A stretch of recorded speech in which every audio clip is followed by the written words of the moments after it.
ভাল লাগলো। যে সময় হরিনাম শুরু হলো আমাদের, সেই সময়টি হরিনাম করার সময়। একে বলা হয় সান্ধ্যকালীন বন্দনা।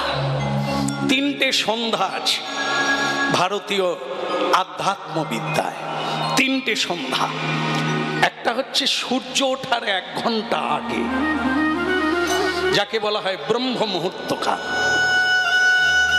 3 বার সন্ধ্যা বন্দনা আহ্নিক করতে হয়।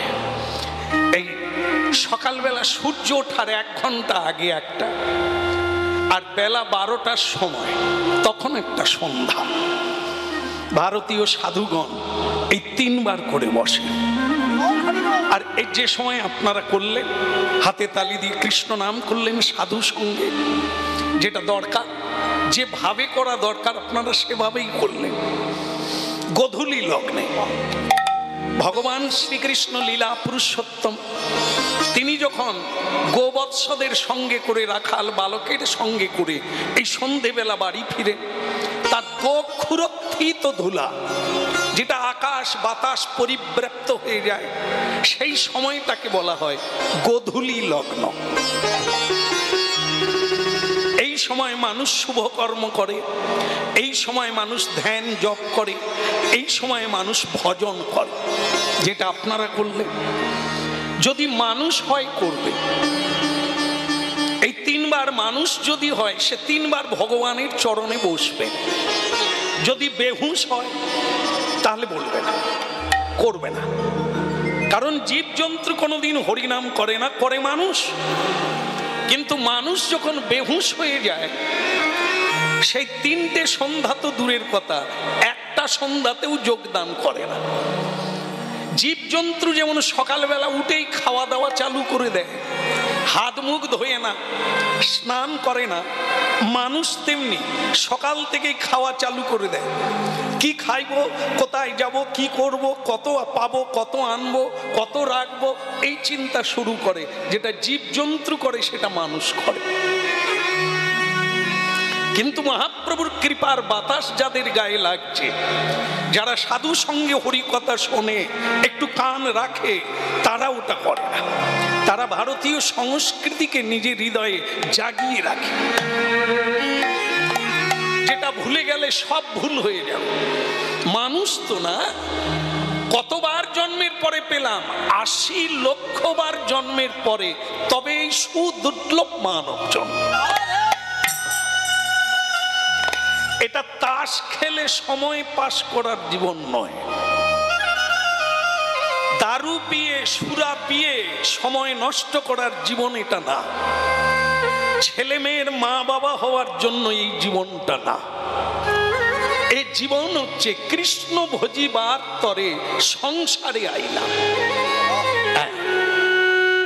দেখো, জীবন উপভোগ করবে। এই যেমন জীবজন্তু, পশু পক্ষী, এদের কোনো জামা প্যান্ট লাগে না।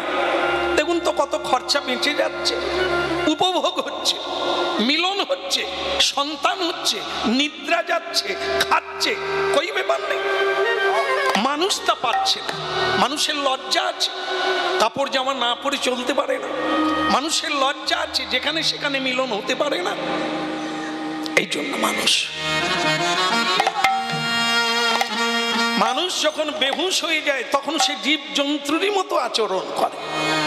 পরবর্তীকালে তার জন্মটা আবার 80 লক্ষে ফিরে যায়। আবার তাকে জীবজন্তু, কীট পতঙ্গ, বৃক্ষলতা আদি জন্ম নিতে হয়। তাই ভক্তমন্ডলী মায়েরা, মহাপ্রভু তাই শ্রীচৈতন্য নামধারী, শরীরধারী, এই তত্ত্বটা জানাতে এলেন, মানুষকে জাগাতে এলেন। উত্তিষ্ঠত জাগ্রত প্রাপ্য বরান নিবোধত। জেগে ওঠো, জেগে ওঠো। জেগে ওঠার মানেটা কি? চেয়ে আছি, বসে আছি, আমরা কি জেগে নেই? না, অচৈতন্য জীব। কি করা উচিত জানে না, কোন পথে চলা উচিত জানে না, সে জেগে আছে না ঘুমিয়ে আছে? জীবন্তে মরা, বিবেকানন্দের ভাষায় জীবন্তে মরা। বেঁচে আছে বটে, এটা বেঁচে নেই, মরে গেছে। এই জন্য মহাপ্রভু এসেছেন হরি নাম দিয়ে চিত্তরূপী দর্পণটাকে মার্জন করার জন্য। চেত দর্পণ মার্জন ভব মহাদাবাগ্নি নির্বাপন। ভক্তমণ্ডলী মায়েরা, হরিনাম শুনছেন আপনারা পবিত্র হরিবাসরে, প্রণাম করে বসতে হয়। যে যেখানেই বসেন, যার নাম শুনবেন, যার কাছে এসেছেন, তাকে একটা প্রণাম দিতে হবে। তদ বৃদ্ধি প্রণিপাতেন পরিপ্রশ্নেন সেবয়া। শ্রীমদ্ ভগবত গীতা, যা পৃথিবীতে সবচাইতে প্রচলন বেশি, যা প্রতি ঘরে ঘরে বিদ্যমান, সেই গীতোক্তি কি? তদ বৃদ্ধি প্রণিপাতেন। নিজেকে বৃদ্ধি করতে গেলে আগে প্রণাম, পরে নাম। বিদ্যা দদাতি বিনয়ন। যদি পেটে পড়া বিদ্যা আসে, তাহলে তোমার মাথা নিচু হবে। যে ডালে ফল হয় সে ডাল নিচু হয়, যে ডালে ফল হয় না সে ডাল। এই জন্য উঁচুর কাছে নিচু হতে হবে। বিশ্বপিতা ব্রহ্মাণ্ডের নায়ক, অনন্ত ব্রহ্মাণ্ডের নায়ক, তিনি এই খেলা খেলছেন, সৃষ্টি স্থিতি আর প্রলয়। এই জন্য তাকে প্রণাম করা মানুষের কর্তব্য, কৃতজ্ঞতা। যদি না করে ও বেহুশ, অচৈতন্য জীব। ওর জন্যই চৈতন্য মহাপ্রভু এলেন হরিনামের ডালে। সেটা আজ আমরা যেখানে যেখানে যাচ্ছি, কানায় কানায় কানায় কানায় পরিপূর্ণ, মানুষকে জায়গা দেওয়া যায় না বসার জন্য। তাই এটি মহাপ্রভুর কৃপা, কীর্তনিয়ার জাদু নয়, মহাপ্রভুর কৃপা, হরি নামের জাদু। মহাপ্রভু ভবিষ্যৎবাণী করেছিলেন যে একদিন সব মানুষকে হরিনাম নিতে হবে। ভোগবাদী মানুষ অনেক ভোগ করলেন, কিন্তু রোগে ভুগলেন, কোনো কিছুতে শান্তি নাই। তাই মানুষ ধীরে ধীরে ভগবত চরণে শরণাগতি হচ্ছে। বলিয়ে গৌরাঙ্গ মহাপ্রভু কি খুব সুন্দর হয়েছে, তবে যেরকম ভক্ত সংখ্যা সেরকম হয় না। মানে যেরকম ভক্ত সংখ্যা আওয়াজ হলে গম্ভীর হবে, কিন্তু সেরকম হলো না, যেন মনে হলো জনা পাঁচেকের বেশি নাই। এটাই থাকবে না, হাজিরা দেবে, আরেকবার হবে। তো বলি গৌরাঙ্গ মহাপ্রভু কি কেউ রেগে টেগে দিলেন না তো? হ্যাঁ ঠিক, আগের চেয়ে বেড়েছে। তবে বলছেন গাইতে গাইতে গলা, বলতে বলতে বলা, চলতে চলতে চলা, এগুলি হচ্ছে সব অভ্যাসের দাস। হরিনাম কৃষ্ণ নাম বলা অভ্যাস থাকলে আপনি ঘুমের ঘোরেও কৃষ্ণ নাম গাইবেন। আর যদি ঝগড়া করা অভ্যাস থাকে, তাহলে বুঝতে পারছেন রাতে ঘুমের ঘোরেও ঝগড়া হবে। সুতরাং মানুষ অভ্যাসের দাস। বলিয়ে প্রেম দাতা নিতাই চাঁদ কি, খুব সুন্দর, আরো বেড়ে যাচ্ছে ক্রমশ। তো সেটা আরো বাড়বে গাইতে গাইতে গলা, এর জন্যই হরিনামে আসা। তো মহাপ্রভু বলছেন কলিযুগের ধর্ম হয় হরিনাম সংকীর্তন, চারি যুগে চারি ধর্ম, এটা জীবেরই কারণ। এই ধর্ম আস্তে, এই ধর্ম জীব জন্তুর জন্য নয়, পশু পক্ষীর জন্য ধর্ম নয়, ধর্ম মানুষের জন্য। আইন, হ্যাঁ, সংবিধান ভারতীয়, এ মানুষের জন্য, জীব জন্তুর জন্য নয়। তাই হরিনাম কৃষ্ণ নাম মানুষের জন্য, এটা মানুষের ধর্ম। জীব জন্তু হরিনাম কৃষ্ণ নাম করে না। তবুও শাস্ত্র খুঁজলে দেখা যায় জীব জন্তু হরিনাম করেছেন। কপিকুলে ধন্য বীর হনুমান শুধু হরিনাম করেছেন তা না, তিনি বুক চিরে শ্রী হরিকে দেখিয়ে দিয়েছেন। তো যেটা হনুমান পেরেছেন পশুকুলে জন্ম নিয়ে, মানুষ কত দূর এগিয়েছে। বলে কেন চাঁদে চলে যাচ্ছে? এই চাঁদে যাওয়া আবার পাতালে নেমে আসা, এটা এই জগতের কাছে খুব উন্নতি মনে হলেও আধ্যাত্ম উন্নতি নয়। মানসিক উন্নতি নয়। মানুষ বৃদ্ধাবাস বাড়িয়ে দিয়েছে, মানুষ বৃদ্ধাবাস তৈরি করছে, মানুষকে সেই বৃদ্ধাবাসে পাঠাচ্ছে, শিক্ষা এগিয়েছে, কারা যাচ্ছে সেখানে। তাই যাই হোক, হরিনাম শুনুন মহাপ্রভুর বাণী। 10 5 মিলি নিজ দ্বারেতে বসিয়া, বাঁচতে যদি চাও কীর্তন করো সবে হাতে তালি দিয়া। এখন কি একটু করা যাবে?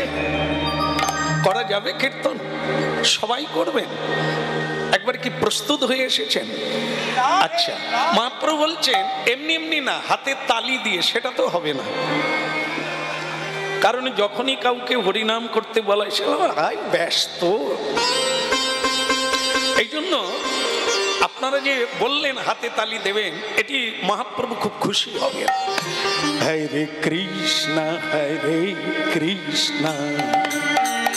কৃষ্ণ কৃষ্ণ হরে হরে, হরে রাম রাম রাম হরে হরে, হরে কৃষ্ণ কৃষ্ণ কৃষ্ণ হরে হরে, হরে রাম রাম রাম হরে হরে। আপনারা বলবেন, মহাপ্রভু শুনবেন। হরে কৃষ্ণ হরে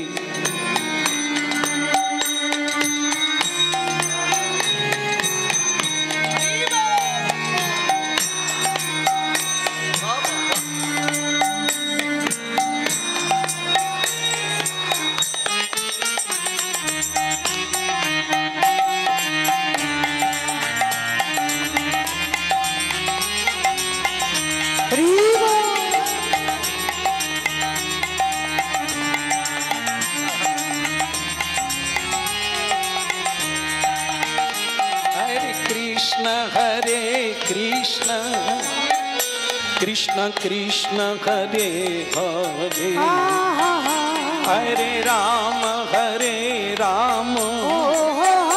राम राम हरे हरे, हरे कृष्ण कृष्ण कृष्ण हरे हरे, हरे राम राम राम हरे हरे, हरे कृष्ण कृष्ण कृष्ण हरे हरे, हरे राम राम हरे हरे, हरे कृष्ण कृष्ण कृष्ण हरे हरे, हरे राम राम राम हरे हरे, हरे कृष्ण कृष्ण कृष्ण हरे हरे, हरे राम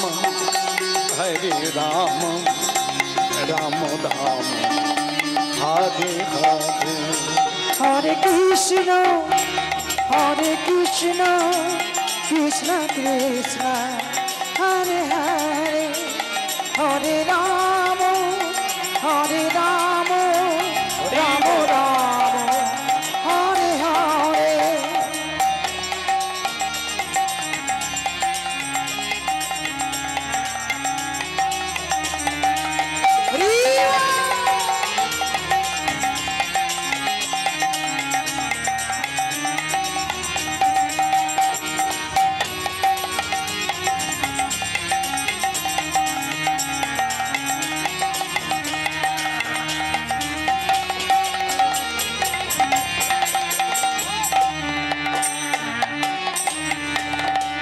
गौरांग महाप्रभु की।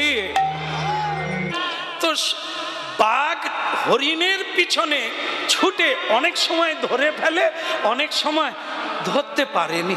छुटाछुटिर परे देखबेन तादेर अवस्था कि जीव एकबारे मुख थेके बेरिये गेछे। আর হরিণ অত ছুটে গিয়েও সে ফ্যাঁ ফ্যাঁ করেনি, সে ঘাস খাচ্ছে। লক্ষ্য করবে। হ্যাঁ, আর বাঘ এত ভালো জিনিস খায় যেটা আমরা মনে করি ভালো মন্দ খেলে বাঁচবো, কি তা সেটা খেয়ে তারা এরকম জিভ বের করে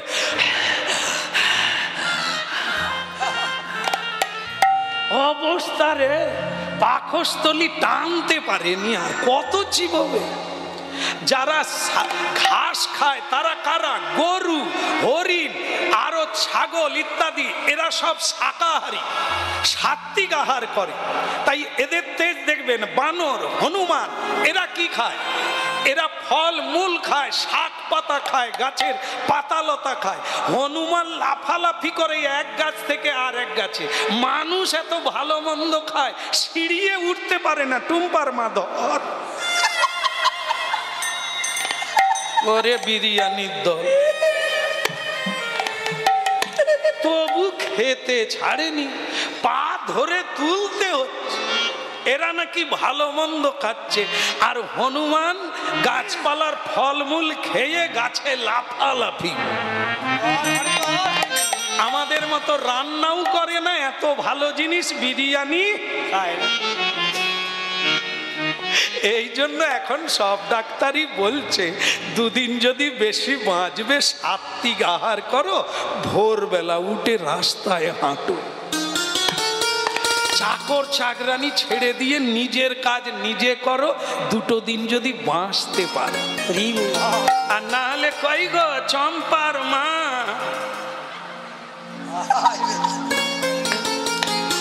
কেন দেখাচ্ছি জানেন? যেসব জায়গায় যাই এক একজন মা বেরিয়ে আসছে, বলছে প্রভু এই চেন ভাগ্য ভালো, কিন্তু আমি প্রণাম করতে পারবো না। কেন? বলে নইলে পড়ে যাব, উঠতে পারবো না। আমি বলি মা তোমাকে প্রণাম করতে হবে না, আমি তোমায় প্রণাম করছি। তুমি খাওয়া দাওয়া ছেড়ো নি মা, কদিন আর বাঁচবে, খাও। খেয়েই মরলো রে, কি খাবার খাচ্ছে যার জন্য শরীর টানতে পারছে না। আরে খা, একটু কর্ম কর না, হ্যাঁ নিজের কাজটা নিজে কর না, এত ডাক্তারকে পয়সা দিতে হবে। হ্যাঁ, এই জন্য দেখুন আজকে শ্রীরাম বলছে যদি হাঁপানিত হয়েছে তাহলে জেনে নেব তুমি আমার দাদা না। ঠিক আছে, বসে পড়েছে। নিতাই চাঁদ বলে দেখ ভাই, আমাকে আর বলিস না, তোমার সঙ্গে আমি পেরে উঠবো না। তুমি 7 হাত, আমি 3.5 হাত। তাহলে যাক, আমি পাথর চাপা দেবো না। তাহলে কেন? এই যে 1 পাক ঘুরেছ, এতেই ধরে নিয়েছি তুমি আমার দাদা। ঠিক আছে, ঠিক আছে, আমি তোমার সঙ্গে যাও, তবে ওই কন্ডিশন থাকলো আমি জন্ম নেব না।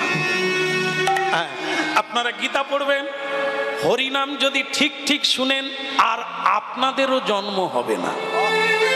হ্যাঁ, কোথায় বলছেন? গীতায় বলেছেন জন্মা কর্মা চ মে দিব্যম, जो व्यक्ति तत्त्वतो तक्ता देहं पुनर्जन्म नैति मामेति सौर्जिनम।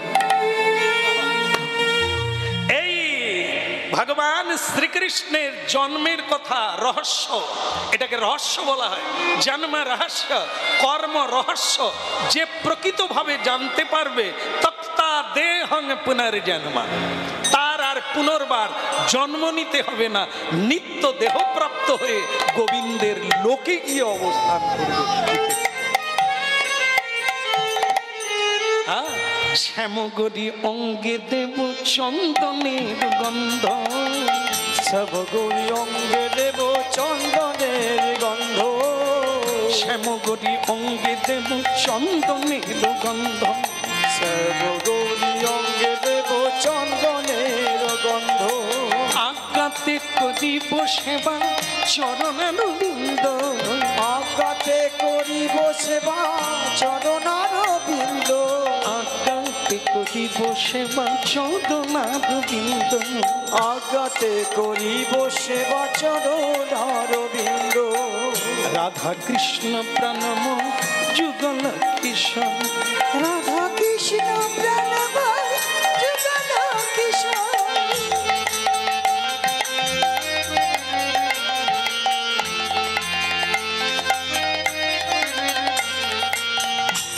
কৃষ্ণ প্রাণ মোর যুগল কৃষ্ণ, রাধা কৃষ্ণ প্রাণ মোর যুগল কিশোর। আর জীবনে জীবনে জীবনে জীবনে মরণে আর গতি নাহি মোর, ওই জীবনে মরণে আর গতি নাহি মোর, জীবনে মরণে আর গতি নাহি মোর, জীবনে মরণে আর গতি নাহি মোর।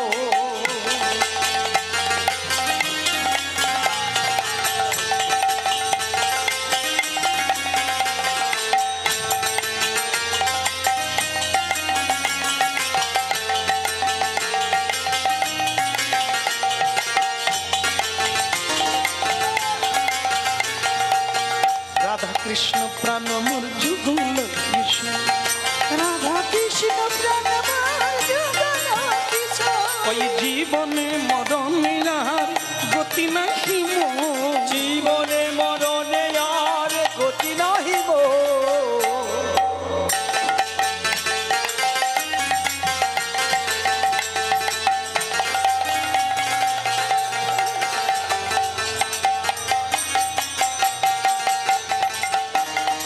হরি বল।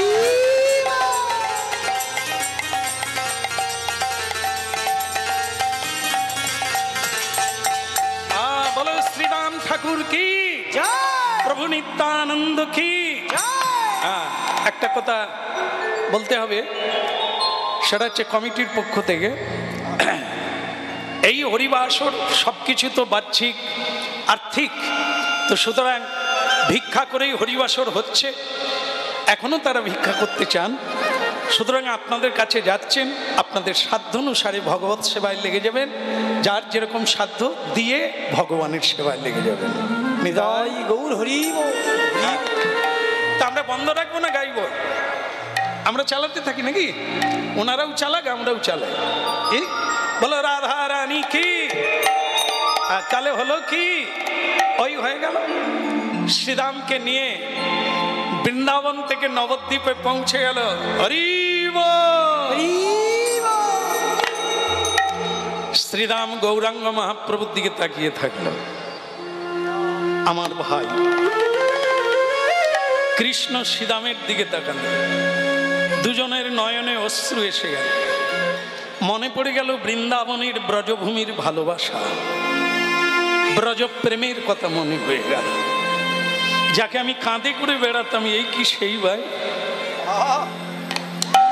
কানাই কি ভাবে গৌরী হলি, তাই বলো আমারি, কানাই কি ভাবে গৌর হলি, তাই আমারে কানাই কি ভাবে গৌর হলি, তাই বলো কানাই ভাবে গৌর হলি, তাই আমারে বলো। তুই যে গৌর হয়ে চলে এলি, আমার কথা মনে হলো না, এই কি তোর ভালোবাসা কাদাই, এই তুই আমার ভালোবাসিস। বৃন্দাবনে কত খেলা খেললাম, সেসব ভুলে গেলি, আজ আমাকে ছেড়ে দিয়ে তুই এখানে কীর্তন রসে মেতে গেলি, সকল ভক্তকে নিয়ে এলি, আমাকে বাদ দিয়ে দিলি। কানাই কি ভাবে গৌর হলি, তাই বলো কানাই কি ভাবে গৌর হলি, তাই আমারে বলো।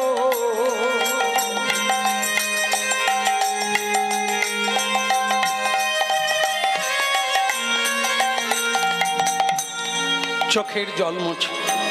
শ্রীরাম, ভালোবাসা কোনোদিন হারিয়ে যায় না, কাছে থাকলেই ভালোবাসা হয় তা না।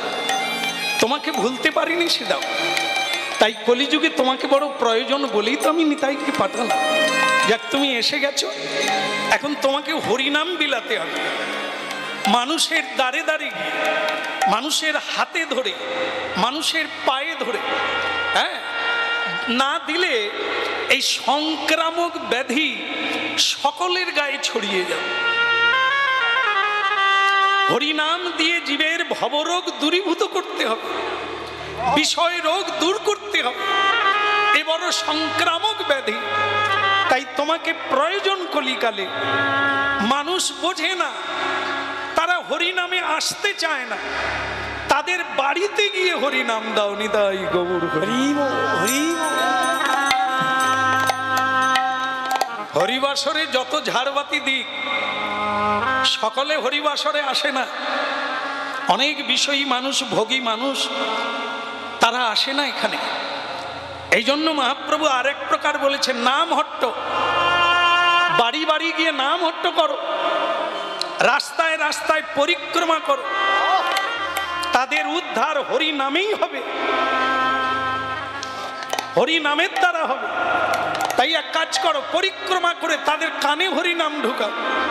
দেখুন কি হরিনাম কতখানি প্রয়োজন, যেন তেন প্রকারেণ হরিনাম দিতে। তাই মহাপ্রভু বলছেন, শ্রীরাম, এই কলিকালে তোমার মতো শক্তিমান, তোমার মতো ধীর প্রজ্ঞা জ্ঞানীর দরকার আছে, নালে মানুষকে বুঝাবে কে? হ্যাঁ, এক উল্টো গতি। রোগী রোগ জানে না, ডাক্তার জানে। তাই ডাক্তার রোগীকে ধরে ধরে চেম্বারে আনছে।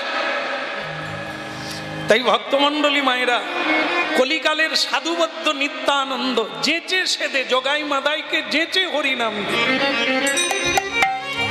মার খেয়েও হরিনাম দি। এই হচ্ছে কলিকাল। মানুষ জানে না। যেমন আমরা একজন ডাক্তার আছেন, ছিলেন, আছেন নয়, ছিলেন, আপনারা জানেন সবাই তার নাম, যিনি কোনোদিন রোগীকে হাত দিতেন না, এমনিতেই বলে দিত তুমি আর কদিন বাঁচবে। হ্যাঁ, ডাক্তার বিধানচন্দ্র রায়, তিনি পশ্চিমবঙ্গের মুখ্যমন্ত্রীও ছিলেন, হ্যাঁ, প্রাক্তন মুখ্যমন্ত্রী। তার লেগো আজকের অনেক ডাক্তার আছেন, হ্যাঁ, তারা এক্সরে করে আলট্রাসোনা করেও বলছে রোগ ধরতে পারি। আর তিনি রিক্সায় চড়ে চলে যাচ্ছেন, পাশ দিয়ে আরেকটা রিক্সায় প্যাসেঞ্জার আসছে, তাকে দেখে বলে দিয়েছিলেন, এই তুমি ডাক্তার দেখাবে, না হলে 6 মাস বাঁচবে। সে বলে, উনি কি পাগলা নাকি? উনি কে? বলে দিচ্ছেন আমি মরে যাব 6 মাস। কিন্তু তখন তাকে রিক্সাওয়ালা বলে দিয়েছিলেন, উনি ডাক্তার বিধানচন্দ্র রায়। উনি যখন বলছেন, তার মানে আপনার বিপদ আছে, আপনি চেম্বারে যাবেন। দেখিয়েছিলেন, তাকে ডাক্তার বলে দিয়েছিলেন, আপনার একটা মারণ রোগ ভেতরে ঢুকে গেছে, আপনি বেশি দিন বাঁচবেন না। এসে বুঝতে পেরেছিল। তাহলে ডাক্তার কিরকম দেখুন, কতখানি সায়েন্স জানলে, কতখানি মেডিকেল সায়েন্স পড়লে, জানলে, প্র্যাকটিক্যাল থাকলে তবে সে চোখ দেখে বলে দিতে পারতেন। আর আজকের ডাক্তার হাত পা টিপে, নাড়ি টিপে, পেট টিপে তবু রোগ ধরতে পারে। তাই যাই হোক, এসব মানুষের মধ্যে মানুষের তফাৎ। তা ঠিক সেরকম মানুষ জানে না তার কি রোগ আছে। নিতাই চাঁদ জানে, গৌর চাঁদ জানে, বৈষ্ণব সাধু গুরু জানে। তাই তারা যেচে সেদে হরি নাম দিচ্ছেন। কেন? না হলে তোমার কল্যাণ তুমি করতে পারবে না। একবারে বলে রে হরিব, একবার বলবে হরিব, একবারে বলে রে হরিব, একবার বলবে হরিব, প্রেমের নিতাই ডেকে বলে, বলে রে হরিব, আমার প্রেমের নিতাই ডেকে বলে, বলবে হরিব, দয়াল নিতাই ডেকে বলে, বলবে হরিব, আমার দয়াল নিতাই ডেকে বলে,